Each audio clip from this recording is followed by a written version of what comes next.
comme tu sais, je suis d'origine modeste. J'avais des grands-parents qui étaient des petits maraîchers. Mon père a été instituteur, c'était déjà pour lui une grande réussite professionnelle. Et donc, moi, j'ai continué sur cette lancée. J'avais peut-être d'ailleurs une motivation,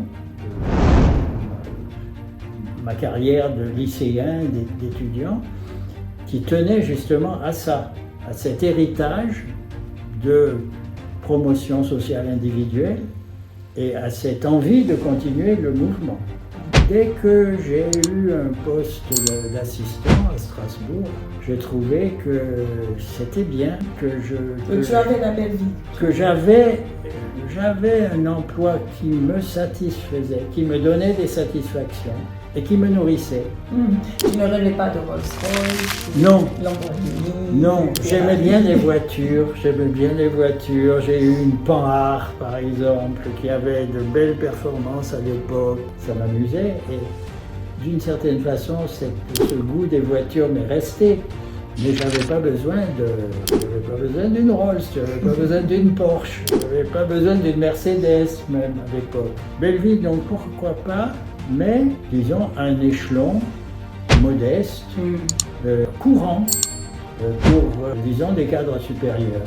Voilà, courant, très courant même pour des cadres supérieurs, puisque les cadres supérieurs de l'administration ont globalement des rémunérations moins importantes que ceux du secteur privé, bien qu'il y ait une beaucoup plus grande divergence entre les secteurs privés les moins bien payés et ceux qui sont les mieux payés. Bon, arrêter de travailler tôt. Arrêter de travailler tôt peut être l'apogée, en tout cas le rêve d'une partie de la population. Alors, ça serait, je comprendrais si je savais pourquoi faire à la place de gagner sa vie. Pour se reposer. Non, se reposer, moi j'ai pas besoin de me reposer tant que ça. Je dors, j'ai toujours dormi. Pour dormir, ça Lamborghini. Non, mais tu passes pas ta vie à rouler ou à faire le beau. Manger sur ton yacht. Non. À un moment, à une période, on a fait du bateau en Méditerranée avec un ami qui avait un bateau qui lui appartenait, un voilier de 12 mètres, qui était un investissement considérable pour lui. Mais on en a profité pendant des périodes d'une à 2 semaines, parce que c'était une expérience nouvelle. Ça nous a permis une fois de plus de rencontrer des gens, d'apprécier leur façon de vivre, les avantages et les inconvénients de leur situation, etc., de discuter de toutes sortes de sujets qui relevaient de nos loisirs, les lectures par exemple. Mais je ne me voyais pas passer ma vie à aller d'un port à l'autre, ou d'une maison à une autre, d'une station de loisirs à une autre, etc. Une fois encore, j'avais besoin d'une activité intellectuelle liée à un certain travail. Et ma retraite, c'était ça. C'était du temps libre pour faire un certain nombre de choses que je n'avais pas eu le temps de faire avant. Comme tu sais, à un moment, j'avais construit une maison au Mali et donc j'avais envisagé d'y passer une partie de ma retraite. Mais ce n'était pas pour dormir ou pour rester dans ma cour à attendre les visiteurs qui seraient venus me saluer. C'était parce que j'avais plein de choses à apprendre sur l'histoire de cette ville, sur ses habitants, sur les usages sociaux, sur la façon de faire société dans un contexte très différent du nôtre, où les usages sociaux sont très codifiés et s'imposent d'une façon à la fois plus chaleureuse, mais plus prégnante que chez nous, en Europe. Donc j'avais de l'intérêt pour ces aspects de la société. J'avais envie de passer des mois à vivre sur place pour creuser cet aspect de la vie sociale. Donc c'était toujours une activité intellectuelle et avec des relations humaines. Oui. Oui.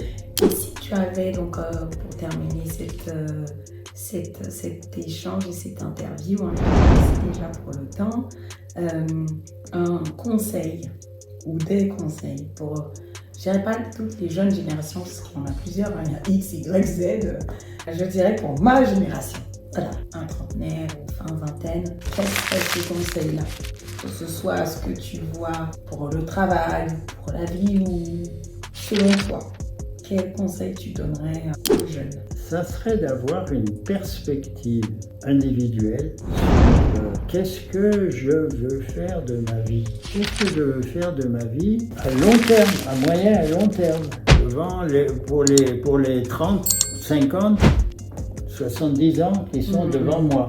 On ne parle pas des enfants, des tout petits, mais à partir de l'âge de l'adolescence, par exemple, on peut avoir ou définir progressivement une perspective pour sa vie, qui représentera donc quelques dizaines d'années devant soi, 6 ou 7 dizaines d'années. Parce que je crois qu'on ne fait rien d'intéressant dans la précipitation et que si on veut...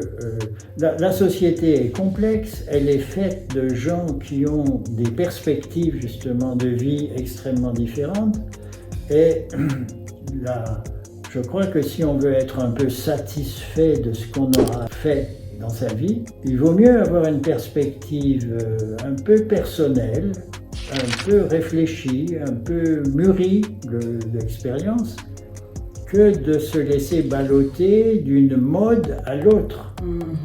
Moi, je n'ai jamais suivi la mode, ni pour l'habillement, ni pour les idées. Je me suis souvent trouvé un peu, au contraire, en réaction contre ce qui faisait beaucoup de bruit à mon époque. Mais c'est pas vraiment un choix, c'est simplement que dans cette perspective que j'avais pour ma vie, qui était un peu déterminée par les valeurs ou les caractéristiques de ma génération, et beaucoup par l'éducation familiale, et un peu aussi par le contexte de la société dans laquelle j'ai vécu, eh bien, il y avait un fil directeur. C'est ce fil directeur qui me permet de dire aujourd'hui, j'ai eu une vie très riche, j'ai eu ma part de satisfaction, j'ai eu ma part de coups durs, de deuil par exemple, dans la famille, ou d'échecs, mais au total, j'ai quand même, d'une certaine façon, tracé un sillon, au lieu d'être une herbe folle, disons. Voilà. Et prendre le temps ensuite de monter des projets ou d'organiser une vie professionnelle qui permette de suivre un peu ce sillon. Voilà ce que je peux dire. C'est un très très beau conseil. En tout cas, moi je retiens ça, moi qui est très très curieuse, qui ai fait plein de projets que tu as suivis, testé plusieurs projets d'entreprise. Peut-être qu'il fallait ça aussi, de me rendre compte que en fait, la réflexion, par exemple, la réflexion avant de se précipiter dans un projet, c'est important. Donc moi, je retiens beaucoup ce conseil et j'espère que les personnes de la chaîne ont aussi profité de cet échange. Moi, je suis ravie. Merci beaucoup, Joseph. Et moi, je vous dis à la semaine prochaine pour une autre vidéo.